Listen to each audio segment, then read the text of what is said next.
Hello friends, welcome back to Hafsanoor kitchen diaries. இன்னைக்கு நான் உங்ககிட்ட ஷேர் பண்ண போறது காணாங்கெழுத்து மீன் குழம்பு தான்.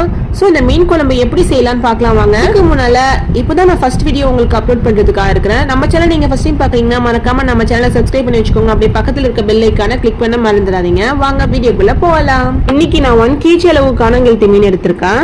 ஸோ இந்த மீன் வந்து பாத்தீங்கன்னா ரொம்ப பெரிய சைஸ் தாங்க இருக்குது. ஸோ இதை நம்ம வாஷ் பண்ணி நல்லா கிளீன் பண்ணி எடுத்து வந்துடலாம்.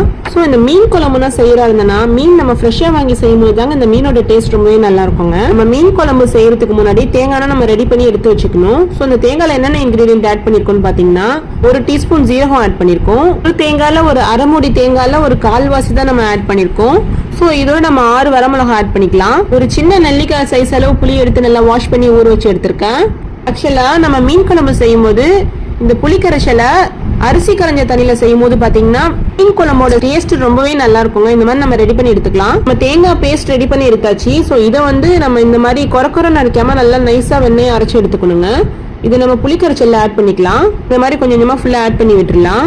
நம்ம 1.5 டேபிள் ஸ்பூன் அளவு மல்லித்தூள் ஆட் பண்ணிக்கலாம். இதுக்கப்புறம் நம்ம வந்து மீடியம் சைஸ்ல ஒரு 3 தக்காளி எடுத்துருக்க, நல்லா பழுத்த தக்காளி, அதையும் நம்ம ரெடி பண்ணி எடுத்து வந்துடலாம். தக்காளி நல்லா வெண்ணெய் அரைக்காம பல்ஸ் மோட்ல வச்சு அரைச்சு எடுத்துக்கலாம். ஸோ அதே மிக்ஸி ஜார்லயே ஒரு கையளவு சின்ன வெங்காயம் ஆட் பண்ணி பல்ஸ் மோட்ல வச்சு ரெடி பண்ணி எடுத்து வந்துடலாம். புளிக்கரைச்சலோட எல்லாத்தையும் ஆட் பண்ணி விட்டுட்டு கொஞ்சமா தண்ணி கழுவி ஊத்திக்கலாம். நம்ம ஃபுல்லா கரைச்சி விட்டு எடுத்துக்கலாம். இந்த மாதிரி நல்லா கரைச்சி விட்டு எடுத்துக்கலாம். இதுலயே நம்ம தேவையான உப்பு ஆட் பண்ணிக்கலாம். இன்னைக்கு நம்ம மீன் குழம்பு ரொம்ப கம்மியாக தான் செய்ய போறோம். ஸோ நம்ம தாளிச்சு விட்டுடலாம்.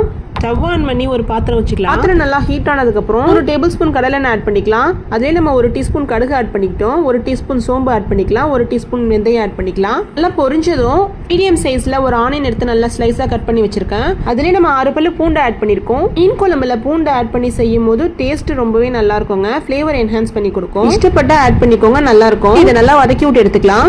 ரொம்ப ஆனியன் ஆட் பண்ணணும்னு அவசியம் கிடையாது. நம்ம கொஞ்சமா ஆட் பண்ணா மட்டும் போதும். மாதிரி வதக்குற நேரத்துல நம்ம சின்ன வெங்காயம் ஆட் பண்ணி வதக்கும் போது ரொம்பவே டேஸ்ட் நல்லா இருக்குங்க. நம்ம தாளிப்புக்கு தக்காளினா ஆட் பண்ணணும்னு அவசியம் கிடையாதுங்க. நம்ம இந்த மாதிரி வெங்காயத்தை மட்டும் நம்ம வதக்கி எடுத்துக்கலாம். உங்ககிட்ட பச்சை மிளகாய் இருந்துச்சுன்னா ஆட் பண்ணிக்கோங்க. இந்த மாதிரி நல்லா வதங்கி வந்ததுக்கு அப்புறம் நம்ம வந்து 100 கிராம் அளவு வெண்டைக்காய் எடுத்து நல்லா கட் பண்ணி வச்சிருக்கேன் குழம்புல போடுறதுக்காக. ஸோ இதை நம்ம ஆட் பண்ணிக்கலாம். ஆக்சுவலா வெங்காயம் நல்லா வதங்கினதுக்கு அப்புறம் தான் நம்ம ஆட் பண்ணி செய்யணும். ரொம்ப நேரம் வதக்கணும்னு அவசியம் கிடையாது. வெண்டைக்காய் வந்து ஒரு 2 நிமிஷம் வதங்கினா மட்டும் போதும். இந்த மாதிரி நல்லா வதக்கி எடுத்துக்கலாம். நல்லா வதங்கும் போது கலர் சேஞ்ச் ஆகி வருங்க. இப்போ உங்களுக்கு சீக்கிரம் வெந்துடும். தென் எண்ணெய் வந்து அதிகமா குடிக்காதுங்க. இப்போ நம்ம ஸ்பைசஸ் ஆட் பண்ணிக்கலாம். 2 டீஸ்பூன் மிளகாத்தூள் ஆட் பண்ணிக்கலாம்.